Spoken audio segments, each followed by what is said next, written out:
মজা আছে। আমার জীবনটা শহরের গাছে ধরা কাঁচা আমের মতো হয়ে গেল রে। গাছ আছে, আম আছে, মালিকও আছে, কর্তৃত্ব নাই।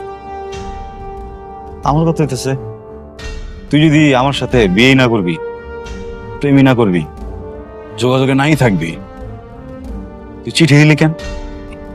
তুই চিঠি দিলি, চকলেট কেন দিলি? চকলেট তুই দিলি, ফুল কেন দিলি? আর ফুলও দিলি, চটটা কেন দিলি? এমন এক চট দিছে জীবন থেকে 6টা মাস গায়েব হয়ে গেল। আর এখন যখন সুস্থ ওরে খুঁজতে গেলাম, খুঁজেও পাইলাম না। আমার তো ভালো লাগতেছে না। কোনো কাম আছে বন্ধু? চিনস তুই আমার চিনতি? চিনস না, জানস না, একটা মায়ের পিছে পিছে ঘুরলি, খুঁজে বাইর করলি, সামনে যা দাঁড়াইছস ঠাস করে একটা চট দিছে। এই চরের শোকে যায় পড়লি, গাড়ির সামনে যায়, ভাল লাগে নাই? 6 মাস যে বেডে ছিলি, ভাল লাগে নাই? এখন আবার ওই মায়ের কথা কইতেছস আমারে। শোন বন্ধু, তোর একটা কথা, আজকে আমার একটা বন্ধুর বোনের বিয়ে আছে, 2 বন্ধু মিলে যাই পেট ভোজন করে, এটাই ভালো।